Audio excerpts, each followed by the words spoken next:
I guess to clarify, maybe we should clarify Christian nationalism, because I feel like that's going to be a bit of the crux of the conversation. So how do you want to define it? To the definition of Christian nationalism would just be the proposition that Christians utilize influence and authority to stay in the moral majority, and that they adopt systems towards Christian ethics.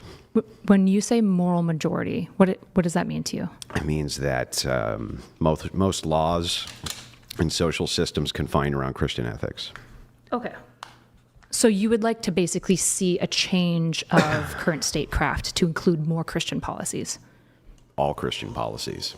Can I ask to what extent? Like, does this... To as much of an extent as liberalism allows, which is all extents. Okay, so when you advocate for Christian nationalism, though, I'm sure you and I would probably agree, probably if, say, the more of the moral majority becomes Christian, particularly in the way that maybe you're advocating for, we would probably move in the direction of reducing constitutional policy and increasing Christian policy specifically, probably all the way up to including theocracy. No, they're not incompatible. So you don't think that constitutional policies, so under liberalism, this is a great thing about liberalism. So do you remember, like, you had this conversation with a guy the other day. I don't know how long ago it was, but he was like a fan of mine. He called in. It was about Christian nationalism. I think you got the clip on your channel. There was a point there where I started laughing because he said, basically what I did, he was like, my proposal is that I want all the systems and this and that to kind of reflect the image of my preferences. And you were like, that you're not allowed to bastardize my religion by implementing policies against, what my preferences are. And I thought, that's like the most American thing I can think of. The most American thing I can think of is that a Canadian immigrant is like, you know what? This is my country now. And you're not going to bastardize it with whatever your shit is because I don't want you to. And the other guy's like, I don't give a shit what you want. We're going to do it anyway. And then it goes vice versa. And it's like, that is liberalism. Ultimately, if we want to get rid of alcohol via an amendment, we can. If we want to bring it back via an amendment, we can and have. If we want to get rid of guns, we can and have. We want to bring them back, we can and have. It's like everything is permitted. So by your logic then, Christian nationalists not only are trying to win the culture, they're trying to win the state, to impose Christian policy on the state. Well, they're through Congress. They're imposing liberalism on the state, actually. Well, in this case, I don't want to slip between words. I'm not going to equivocate.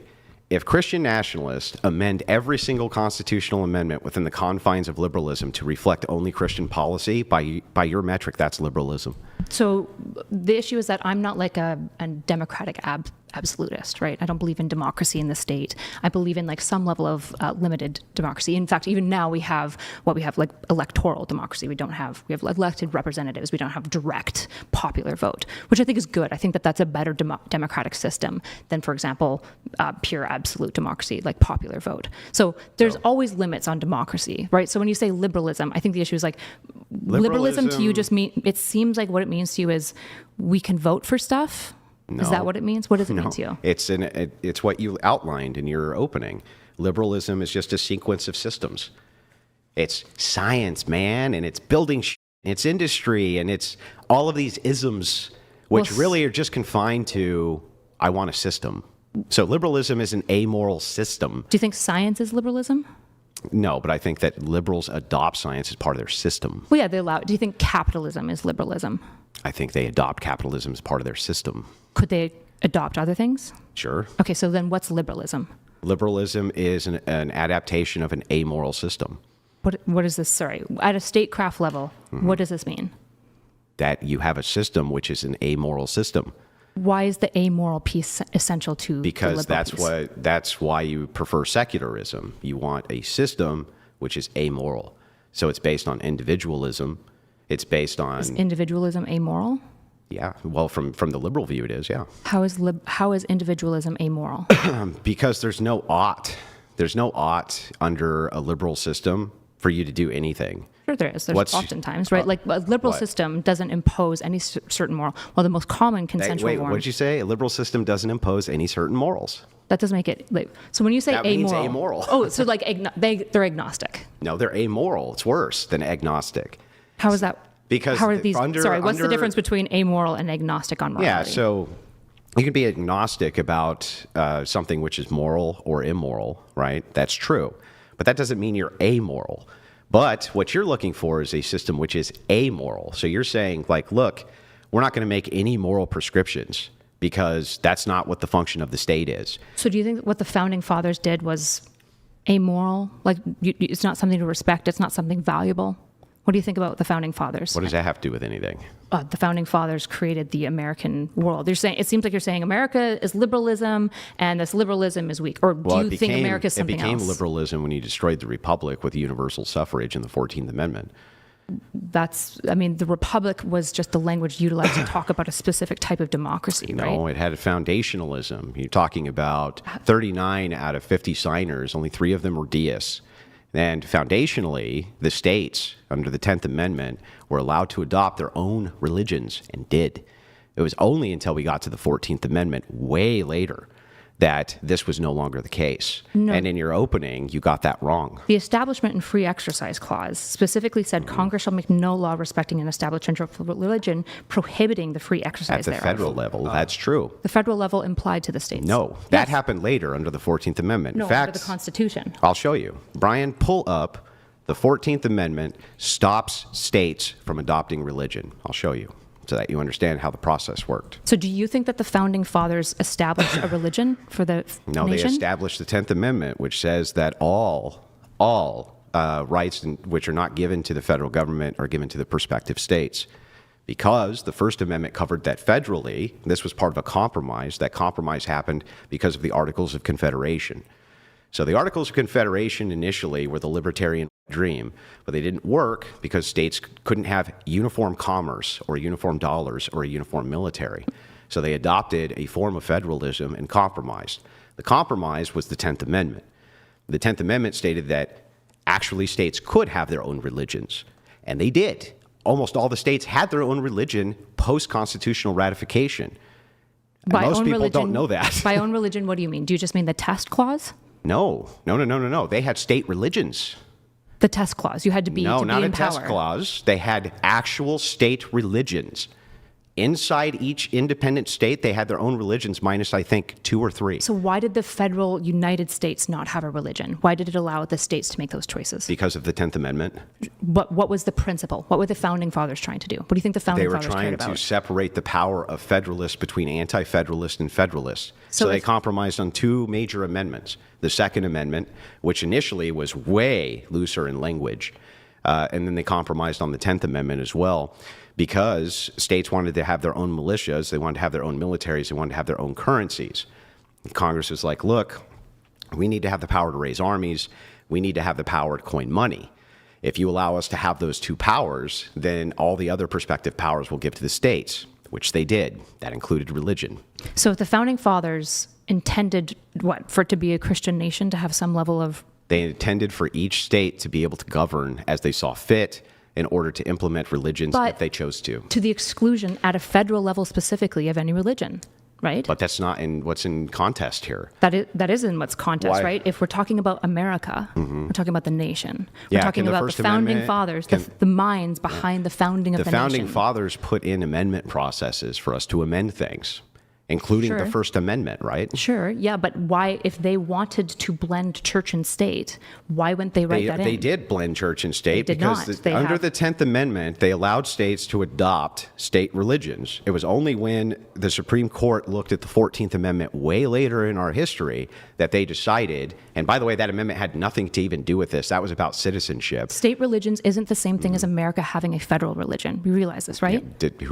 Whoever postulated that we needed to have a federalized religion? Well, I'm talking about separation of church and state. Yeah, but for America. if states can have their own religion inside the state and it becomes the state religion, does that, in your opinion, violate that separation of church and state? If there's a test clause, yeah, it probably potentially would violate that. So if the state imposes a test clause for federal power, that would be an issue. And Do in you fact, know when the last... it was super common at the time that most states had clauses. In fact, the founding fathers were so intense about ensuring separation of power that despite most colonies at the time having a test clause for holding power of being religious, they explicitly barred it in, what was it, Article 6. Oh, yeah? Then how come in Maryland you had to declare until 1960-something, I believe, that you believed in God in order to hold office? Because in Maryland, they made that decision. But at a federal level, well, we're not talking about Maryland. We're talking about America. Yeah, America... Is Maryland America? America is a coalition of states which have federalized. That's what's going on. But don't you think that the Constitution of America maybe matters when we're talking about the ethos of America? Sure. Okay, so when You mean the that founding amendable? fathers... You mean that completely amendable thing? Well, completely amendable makes it sound way looser than it is. Amending and adding amendments It is way incredibly looser. difficult. Look, what's un-American about amending the First Amendment? Nothing. Okay. So then, inside of your worldview, it's completely constitutional to amend the First Amendment Well, to get rid. Hang on. To get rid of the Establishment Clause, that would be totally appropriate under your I think worldview. that would be a violation of the American ethos. I think it's bad, and How? Because America's built on these things. I think that the founding fathers. You don't believe America? Okay. Does America Hold on. have? Do I get to finish my thoughts, or are you going to interrupt me? Go ahead. Okay. Right. I think what's really important here is that, like, the founding fathers, I think, are essential to understanding the ethos of America. I don't think they're the only piece, but if we want to look at like a litany of America over time, what we have, for example, is the founding fathers, despite the nation being dominantly Christian, despite the states having test religious clauses, the founding fathers looking at that going, no, we need a separation of church and state. That's it's not essential. what happened. That is absolutely what happened. Not only is it not what happened, but within the framework that you're talking about, you just said it's not un-American to amend. How did it not happen? Hang on. You just said it's not in any way un-American to amend the First Amendment. The First Amendment is... I should have clarified that, because when we say American, I'm meaning the ethos. What I should have said is it's not anti-constitutional. The Constitution would allow for it. Okay, then let's follow that line of logic and see if that's true. Does American have any sort of like ethnic ethos? Yeah. What is it? Dominantly white culture, hegemonically.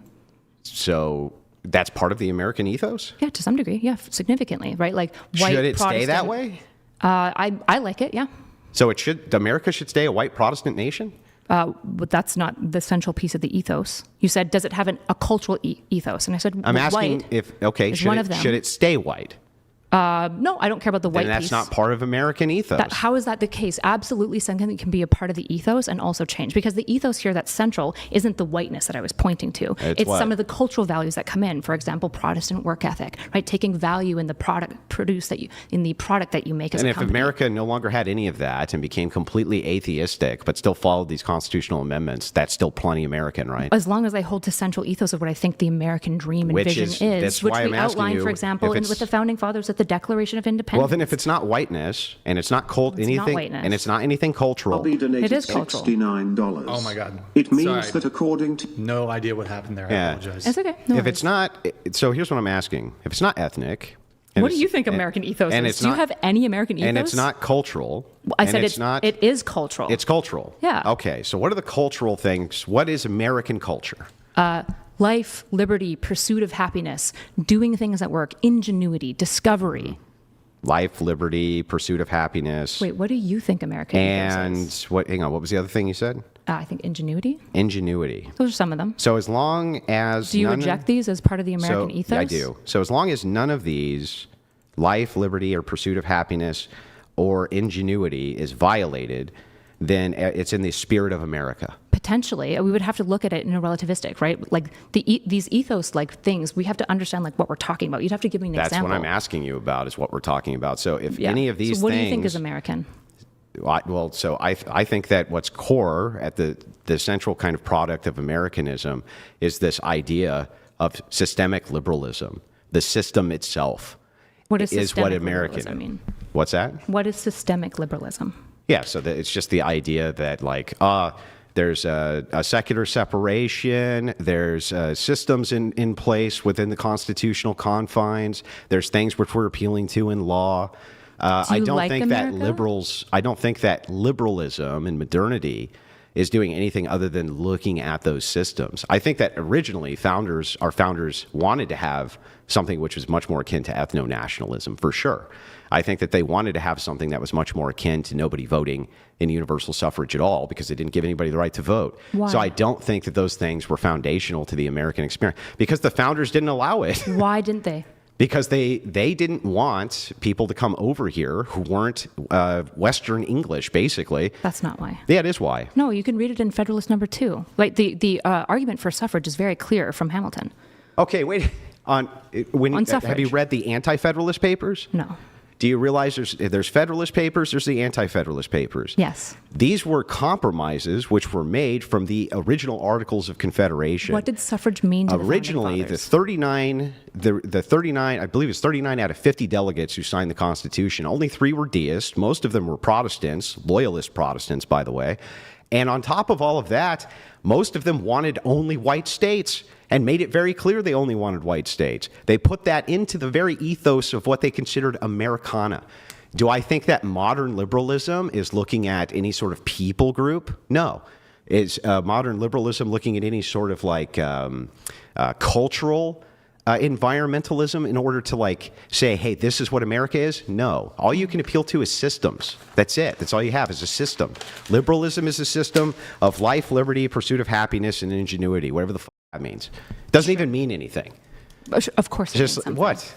What do you mean? What is life, liberty, and my life, liberty, and pursuit of happiness? I could completely amend the First Amendment and still do all of those things. I think the issue is that most of the country would oppose you amending the First Amendment because the First Amendment is foundational to what makes America great. So what? So what if most of the country opposes it? It's built into liberalism. If all it is what opposition. matters if the whole country opposes it is because like America is this consensual emergence of a bunch of people that believe in something. And what if we decide that we don't believe in the First Amendment anymore and amend it? What's un-American Do you about not that? believe in the First Amendment anymore? That has nothing to do with the argument. What is Sure it does. un-American about amending the First Amendment? Well, again, the American is this ethos. It would be technically constitutional, but I would argue that it would be a bad constitutional move, and I think it would violate the Founding Fathers. And I think the Founding Fathers were onto something when they made that first separation of free speech and separation of church and state. Should we adhere to everything the Founders said or no? No, not Well, necessarily. then who cares if we violate it? There's Who principles. cares? What do you mean, who cares? Yeah, if you're like, look, if you violate the things that the Founders wanted, that's not un-American. But this is un-American because it might violate what the Founders wanted. You're in contradictions. P These and are not not P. contradictions. Like pluralism allows for competing values, right? Obviously, right? And so what you're kind of doing right now is you're sitting here and you're being like, well, there's 2 children. They're your children one side and your husband's on the other side. Yeah. Who are you picking? And let's say I pick the 2 children. Yeah. You're going, why do you hate your husband? And I'm saying, that's not what's happening here I don't even at know all. that. First of all, that's not the analogy. The analogy would actually be this. You have your husband and your children on both sides. You pick both. This other guy has his husband and children, and he doesn't pick both. That's not how pluralism and monism work. Wait a second. As long as you're saying that both of these sets are both moral behaviors because you have an amoral system, meaning you wouldn't restrict either of these things. That's not necessary. We absolutely restrict people's behaviors, and we often restrict people's behaviors for the benefit of the state, right? Laws exist. And who makes them? The people that we elect. Congress. I see. So if we elect people who vote in different laws, how's that un-American?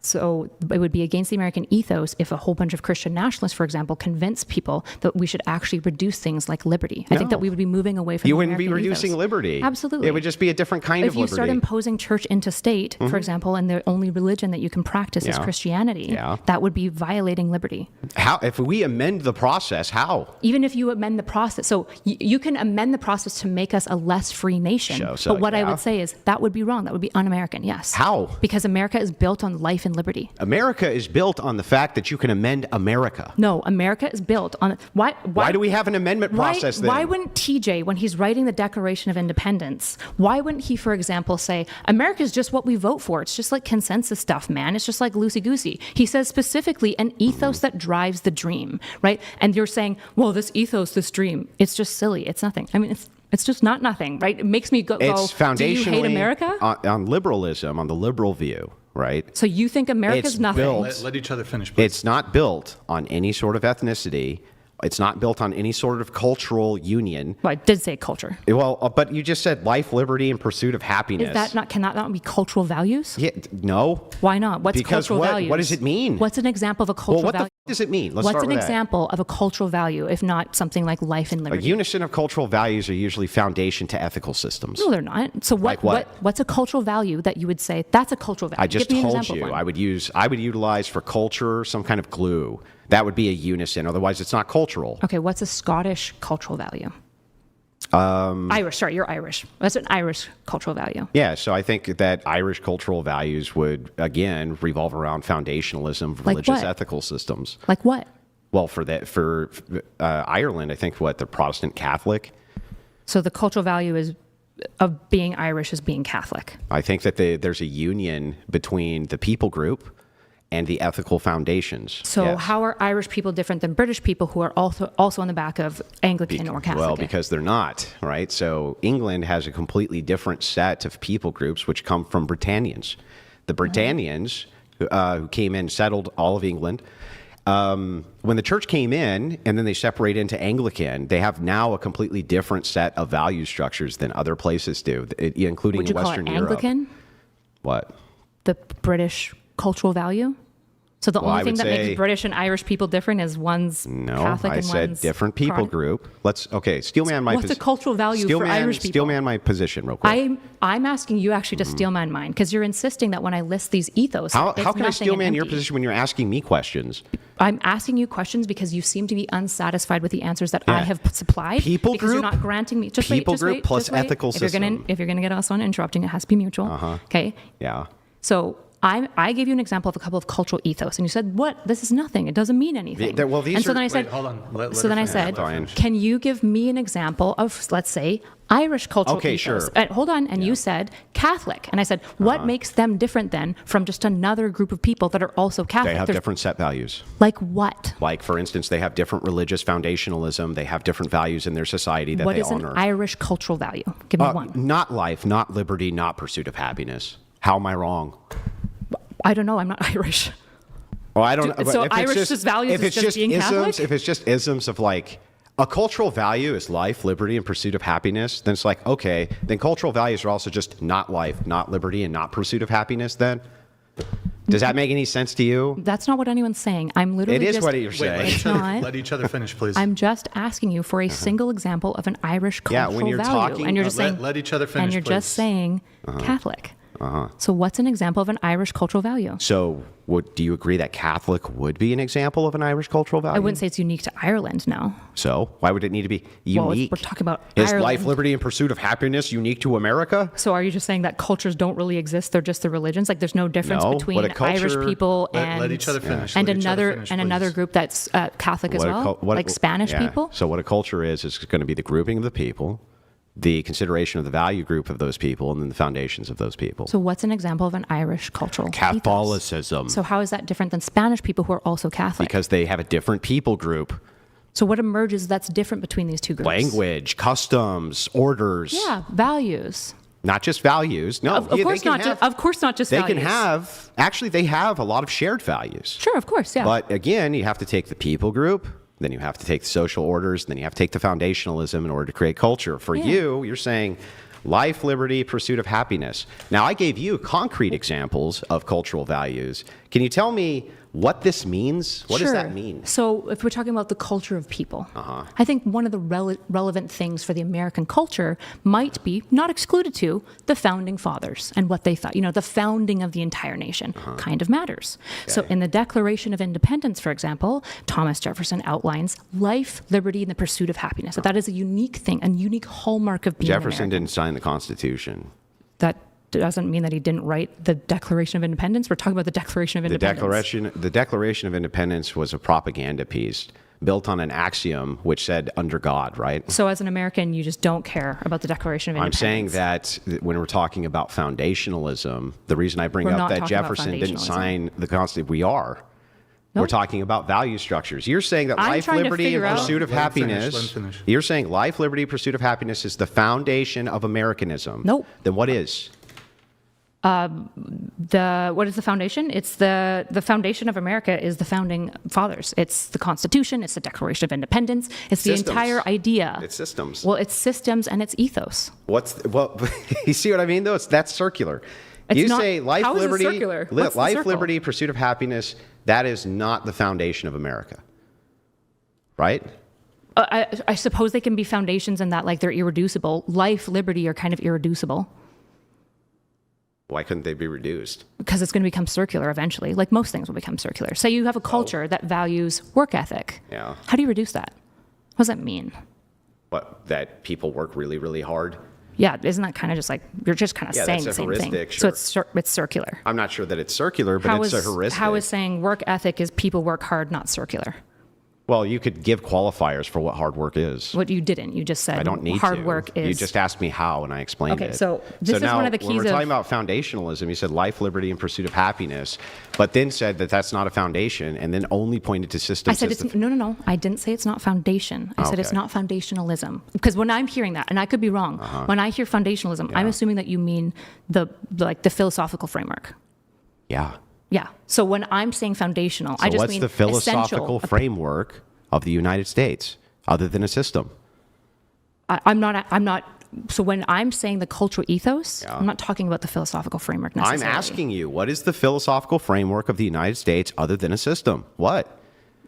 Well, it is a system. Yeah, exactly. So all you're appealing to in your liberal ethical system is is just systems. It's an amoral system. That's it. So statecraft or systems. Yes. Yeah. So here happening? Sorry, what's we can make happening this here? super easy. We can make this super easy then. Is changing the First Amendment immoral? No, but I think it would make No. the country worse. So it's an amoral system. I would argue like it's probably immoral because probably the people doing it, right? Like which people want to change free speech? Who cares? What would Me. make it immoral? Well, the context and the individual who's doing it might make it immoral or not. Yeah, but in and of itself, it's not. It might be, right? Things are relative. Okay, so in and of itself is not relative anymore because it's just in and of itself. So I am a moral objectivist and a relativist, right? What? I You're a believe P and a not P? no, I believe in that morals are objective, but also that they are relative. This is standard. This is like Aristotle stuff. What the what? Okay, so stealing is wrong. However, the guy whose family is going to die if he doesn't steal, relatively, contextually, might be okay for him to steal in that situation, right? You're just talking about pluralism. What's the competing values here? Because under pluralism, what you're saying is that there's many pathways to get to what the spirit of the thing is. That's not what pluralism is. It is. Nope. Okay, what is it? Okay, I wrote it down because it's when I could Google it if you it's guys- multiple irreducible competing goods in moral pluralism. Multiple what? Irreducible competing goods. Meaning that there's multiple pathways to get to somewhere. No. That No? means, for example, that you have two moral systems that are both good, so justice and mercy. And there's multiple ways to use them to get to the thing we're trying to get to? Nope. No? In this case, they're competing against one another. So in the case, for example, of somebody who's cheated on his wife, there's morals of justice that we would want to uphold, but there's also maybe morals of mercy or union of family. And so to make a decision, there isn't an obvious correct answer between justice or mercy. Usually we have to do some type of balance between the two. Or we could do things. no type of balance and utilize one in order to get to the same objective as the other. What's the objective So, here? for instance, if we wanted to like prosecute a guy for a crime, we could say we're only going to prosecute him on this crime based on justice. That could be one value set which we adhere to, right? Yeah, sure. We could also appeal to something else like dignity. I don't know. Let's just say we put that up and Sure. say that's what we're going to use instead. Well, the justice people and the dignity people, right? Neither one of them are wrong, and they're both going towards the same goal, which is execution of guy just, or execution of guy good, or execution of guy fine. Well, I guess if you want to make this like pluralist, I guess if you're a Because it is. Are It's you a pluralism. virtue ethicist? Yes, of course. You're a virtue ethicist. Yeah. Okay. So you want to basically utilize and. Well, I'm see a how- Christian ethicist, but virtue ethics is involved, yes. Okay, gotcha. So in the case of why are we here? Yes, we were Because talking. we're talking about systems. How is Systems. the United States something other than just a system? You said in and of itself, if we change the First Amendment, That would not be immoral. You don't think it would America be is amoral. Let each other anything? finish, please. So you don't think America is anything but its system? There's nothing else that makes America unique that you can point to and say, that's America. Under the liberal view, no. Under your view, I'm asking your view. Yeah, well, under my view, I think that there was once upon a time a powerful idealism which was founded around Christian ethics that was foundational to America, which is now basically destroyed by Foundational modern as in liberalism. founding fathers, or foundational in what way? It was foundational to the moral character of the people who lived here. So then why did they write it out in the federal papers? Right, what out? The church from statecraft. They didn't. Yeah, they did. No, they didn't. They Yep. separated in the First Amendment only that the federal government couldn't pass a religion on the people, but under the 10th Amendment, states could still maintain their religions. And then most states came to agree that actually the federal precept was better, right? No. Yeah, No. What happened actually was a lot of states were looking at moving back towards that, which is why this whole idea of the 14th Amendment being reinterpreted the way that it was to say that states couldn't do that happened. I feel like we have a very different understanding of suffrage. That's not suffrage. That's the 19th Amendment. 14th Amendment?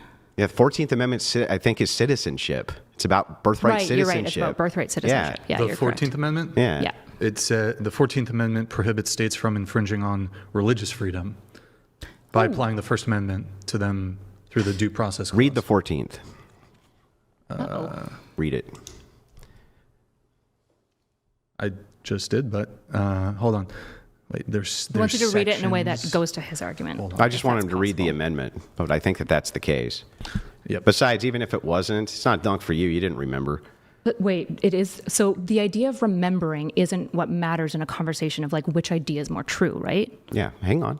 So it's not about me Let him getting it read the done. amendment. I don't know why you said that. Aren't we trying to talk about ideas here? Yeah. So whether I remembered or not, like poo-poo for me, I should have remembered 14th Amendment. But if the 14th Amendment says what I'm suggesting, that's point to my ideas, not There's me different getting a win. clauses. Yeah. Should I read all Yes. all the clauses? Yes. Okay. One, citizenship clause. Yes, there we go. It declares that anyone born or naturalized in the United States is a U.S. citizen, including formerly enslaved people. Yep. Overturned the Dred Scott versus Sanford decision. Number two, due process clause. It says states cannot deprive any person of life, liberty, or property without due process of law. So I was right. This protects individuals from unfair state government actions. Clause 3, equal protection clause. Mm-hmm. It requires states to provide equal protection of the laws to all people. This clause became the foundation for many civil rights decisions, Right. including Roe v. Wade, Brown versus Board of Education, Obergefell versus Hodges. So these were all Sorry, interpretations of one the of- amendment. There's nothing in there about religion. You're right, but you said that that was the 14th Amendment was saying that states could have their own unique religion, but in fact, No, that's the it's not 10th Amendment. Wait, why were you citing the 14th Amendment? Because then? I was telling you that most of the reason states wanted to move back to the idea of religiosity. It was through the interpretation of the 14th Amendment, which had nothing at all to do with religion, had to do with birthright citizenship. And due process. They focused on that, and here's how they did it. What they were saying was, basically, states aren't going to be able to tell anybody who is or isn't a citizen. Okay, they're not going to be able to do that anymore, and it needs to be uniform. So what happened is the Supreme Court began to rule that, oh, well, since it has to be uniform, we'll apply the First Amendment there too. This is way, way, way late in the game, though. Okay.